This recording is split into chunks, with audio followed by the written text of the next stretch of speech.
afternoon, everyone. Good afternoon, teachers. May I request everyone to please stand up for our prayer to be led by Miss Juliet. Let's bow the head. Our Father, Who art in heaven, hallowed be thy name. Thy kingdom come, thy will be done, on earth as it is in heaven. Give us this day our daily bread, and forgive us our trespasses, as we forgive those who trespass against us.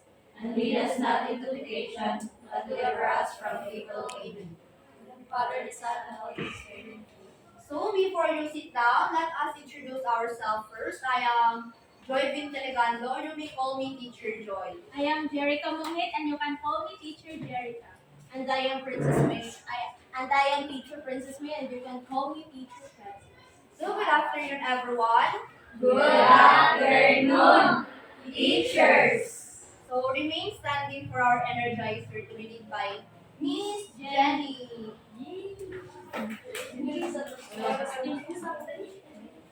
One, two, three, go. May tatlong bebe akong nakita. Mataba, mapayat pa. Sa likod ay isa. Siyang letter na nagsabi ng kwak, kwak. Kwak, kwak, kwak. Kwak, kwak, kwak. Siyang letter na nagsabi ng kwak, kwak. Okay, thank you, everyone. Please sit down. Thank you, teacher. So before we start our proper discussion, we have a motivational activity called 5 ways to think. So this is like for example, x plus table equals. Okay, May. Motivation table. Okay. The prize will be later. Okay. Wow. Number 2. Ako, Okay. kay Miss Jana, Ma'am. positive. Okay, thank you, Jana. Okay, correct. Number 3. Ma'am. Ana Marie. Yeah, that's you. Okay, very good. Ma'am, Teacher. whole number. Okay, very good. That's correct, whole numbers. Okay, the last is Check. Okay, Mello. Okay, very good. counting number. So now let's go back to our proper discussion. So everyone please read our learning objectives. Identify integers under properties such as positive, negative, and zero integers. Represent integers on the number line and compare integers using inequality symbols and order them from least to greatest or greatest to least. Solve problems involving concept of integers and comparing and arranging integers. Okay, so I will be the first discussant and I will discuss the concept of integers. So everyone please read the integers. Integers are part of the number system. They are a combination of natural numbers or counting numbers, 1, 2, 3, and their opposites, negative 1, negative 2, negative 3, including 0. Okay, so when we say integers, it is composed of positive and negative. For you to better understand what is integers, I have here a integer board. So this represents the positive, and then in the right side, the left side is the negative. Okay. So always remember that 0 has no value because it is either positive or negative. Okay? Yes, sir. So always remember that the sign in the positive is understood as referring to a positive integer. So even though there is no sign there, it represents positive. And then always remember that the farther you are to the right, to 0 is greater. So, like for example, nandito na siya sa number 5. So, asa siya ang mas dako? Ang 0 or positive 5? Positive 5. Okay, so next. So, negative found at the again. Negative found at the Left of 0. Okay, it's denoted by Minus 9. So remember that farther you are from the left from 0, the lesser it is the value of the number. So it represent pala if itong araw na to something na lumalayo, it means na okay, very good. So now, did you understand what is integers? Yes, sir. Again, what is integers? It can be positive, negative, or 0. Again, what is integers? It can be positive, negative, or 0. Okay, so let's practice if you already know what is integers. So who will answer this one? Okay, Melissa. Encircle the integers there. Okay, another. Okay, Miss Jana.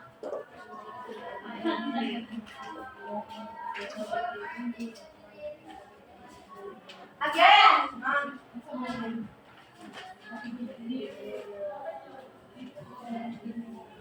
Ako! Ma'am. Again.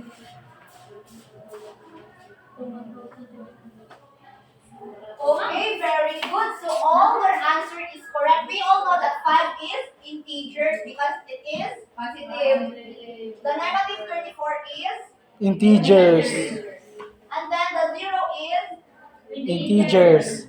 okay. So did you know that integers can also adapt in our real life situation? No. So I have here an example.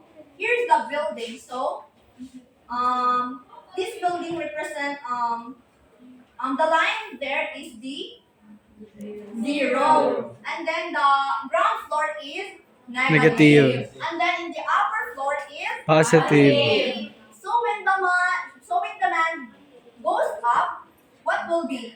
Positive. When the man goes down, Negative. so always remember the key word there. So when we say up, Positive. so when we say down, Negative.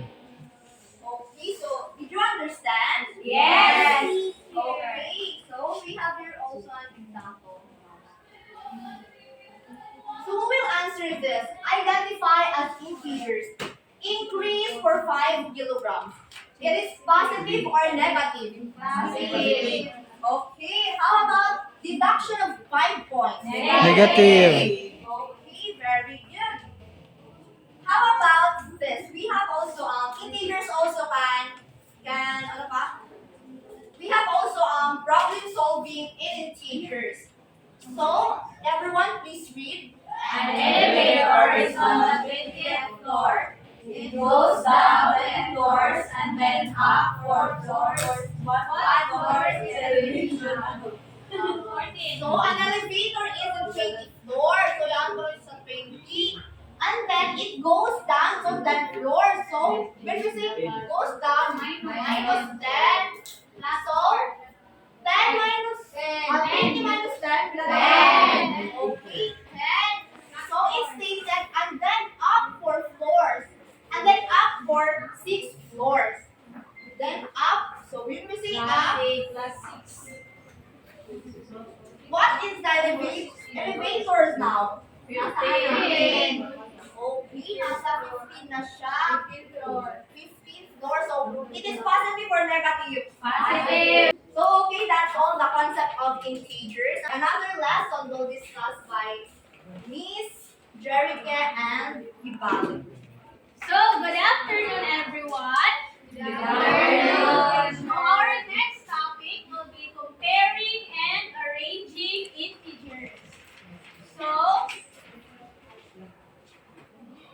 So we have here a table. So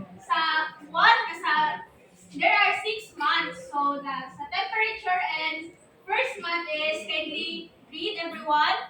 Sa first month is 2 Degrees Celsius. How about sa 2 months? Negative. 1 degrees Celsius. How about sa 3 months? Negative 2 degrees Celsius. Sa 4 months? 5 degrees Celsius. 5 and 6 months? 4 degrees Celsius. 6 degrees Celsius. So, how do you compare the temperature in month 1 with the temperature in month 3? So, pag-compare natin yung siya is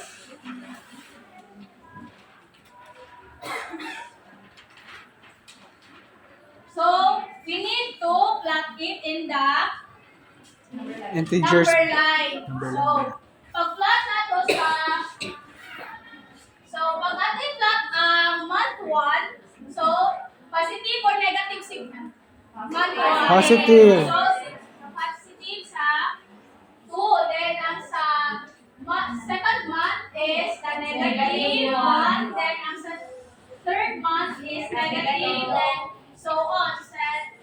So, pag ato siya i-compare, then, pag i-compare na nato ang month 3 and 1 month and 1 month and 1, 2, while the recorded temperature in 3 months is negative 2. This means, based on the given table presented in the lesson opener, the temperature of month 1 has warmer temperature than the month 3. So, ang month 3 is, ito siya ang negative 2 sa ang month 3, then ang month 1 is positive. So, ang mas warmer, ang month 3 or ang month 1? Ang mas warmer. Month 1 kay negative. So, month 5 is colder than the month 6. So, ang month 5 daw is colder sa month 6. Kaya nga naman, based sa table, mas colder daw ang month 5 kontra sa month 6. So, the month 5 has colder temperature than month 6. In symbols, we have 4 is, what sign is that? Greater than or less than? Less than. Less than. So, we have 4 less than to 6. Since we have already put the temperatures in the number 9. So month 4, month 6, there are numerical arrangement in one. Kung wala kita ng ascending, so what it means kung ascending pa? Pataas. So going Up. So there are easy arranged ascending order. So sa month 3, 2 and 1, then nagsunod is ang negative 1, 2, 4, and 5, 6. So when plotting integers, and we read everyone, then integers and number line gives us a mirroring curve of the position of the integer. So mas makita natin yung arrangement ng isang ng mga whole number if ilalagay natin sila sa number line. So in comparing integers, remember we use symbol less than, greater than, or equal. So what are those symbols that we need to remember? Less than, greater than, and equal. So the farther the integer to the right of 0, the Greater than. value. While the lesser value lie from the farther to the pag ang integer is pa right, so lesser sum ang iya value. So let's practice. So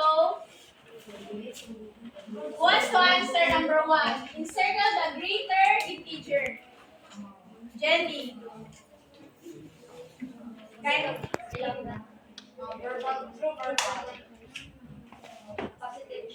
Correct. So number 2. Number 8. 34. Okay, correct. How about number 3? Jana, -9. Okay, correct. So, here, you're going to mark the integers on the number line. So, who wants to volunteer? Charlize? Then, how about number 2? Another hand? Roelyn? Then, Sabi, who wants to answer number 1? Ako. Positive. Number 1, Sabi. Okay, Ana Marie, next. Jana. Okay,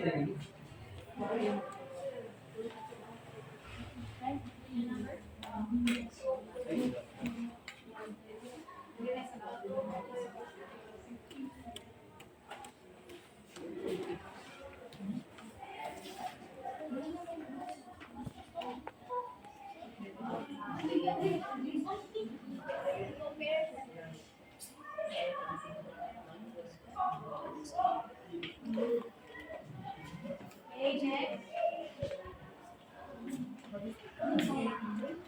So, number 1, correct or not?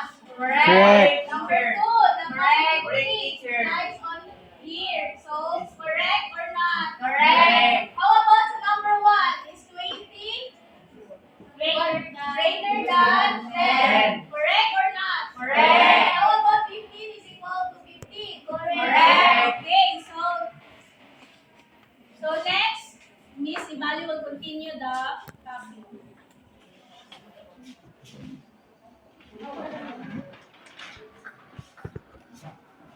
Okay, so now, how do we arrange the numbers from less to greatest or from greatest to less? Okay, good. So I have here the example. During the math camp, Gia and her team is going to solve a challenge. Their task is to arrange this set of numbers from less to greatest. How would you arrange these numbers? Okay, so we use the number line to determine the numbers from less to greatest. Okay, so you need to identify if it is less or if it is greatest. So how about the negative 1/4? It is less or greatest? Less. Okay, good. How about the negative 2? Is less or greatest? Less. Okay. So how about the positive 1/4? Greatest. So the 0.5? Greatest. So how about the positive 2? Greatest. Okay, so now you already know the less to greatest. So if the number is negative, if the number is negative, it is less, and if the number is positive, it is greatest. Okay, so arrange from less to greatest. Okay, so let's have the activity. Okay, so who will answer number 1? Okay, Miss Awa.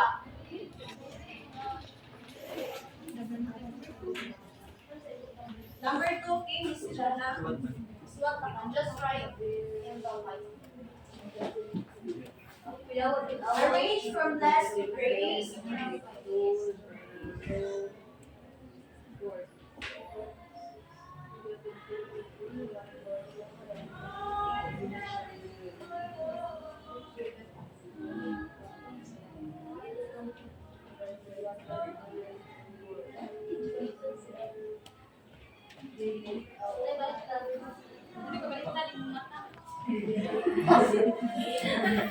Sugi ah.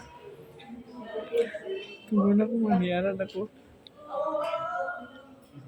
Ano?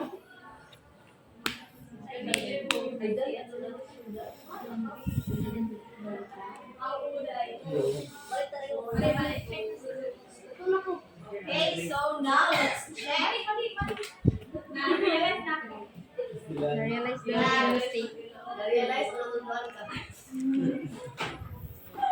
Okay, so how about number 1? It is correct or not? Correct. How about number 2? Correct. Okay, so very good, Miss Awa and Miss Jana. so next is you need to arrange it from greatest to least. So who wants to volunteer? From greatest to less na naman. So, di ba ganiha is less to greatest? So, aron is greatest to least. We'll try number 1. Stanley's number 1. Stanley, next. Joey number 2. Ay, si Joshua na lang number 2. Uy, 3 na ako.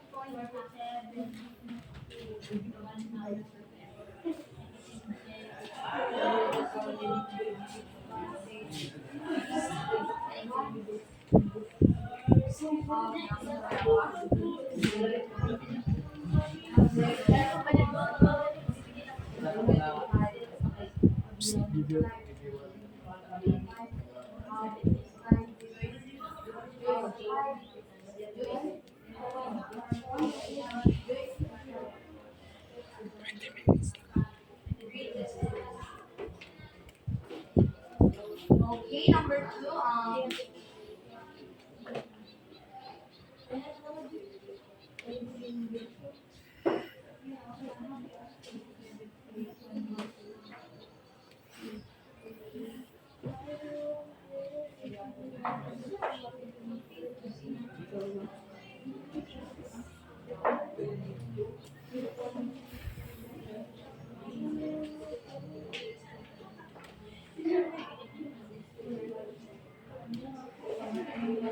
Okay, so thank you. Okay, so number 1. Tama ba or mali? Tama. Okay, very good. How about number 2? Tama. So, thank you. So now let's have a group activity. So, everyone please raise your hand. Okay, diba? Do you have bracelets? So, the group one will be the group one will be the color green, the group 2 will be the color red, and group 3 will be the color yellow. So, group 1, group 2, group 3. Faster everyone. Go faster everyone. 4 faster girls. 1. Numbers greater than zeros are positive numbers. Again, numbers greater than 0 are positive numbers. Letter A true, letter B false. Raise your answer. One raise. Okay, everyone got the correct answer. Number 2. Which situation cannot be represented by the integer -10? Again, which situation cannot be represented by the integer -10? A. Elevation of 10 feet below sea level. B. A temperature increase of 10 degrees Fahrenheit. C. A gold score of 10 under par. D. A bank withdrawal of $10. Okay, raise your answers. Raise your answers. Okay, everyone got the correct answer. Number 3. What is the opposite of -11? A. -11. B. 0. C. 11. D. 22. Okay, everyone got the correct answer. Okay, number 4. Numbers less than 0 are negative numbers. A. True. B. False. Raise your answers. Okay, everybody got the correct answer. Okay, last number.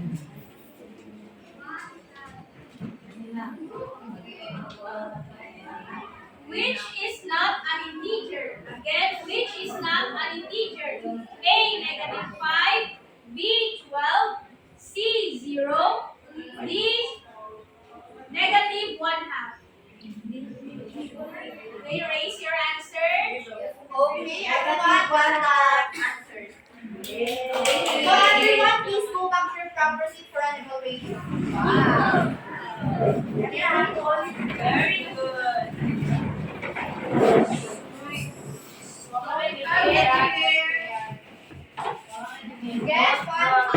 Get one fourth sheet of paper.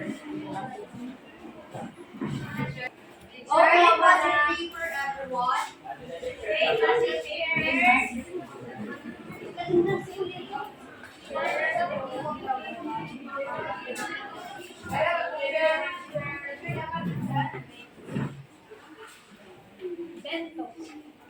Okay, so for your assignment,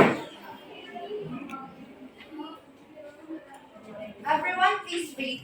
In a one-half sheet of paper, give at least two examples when you use integers in real-life situations. So that would be all. Goodbye, class. Good.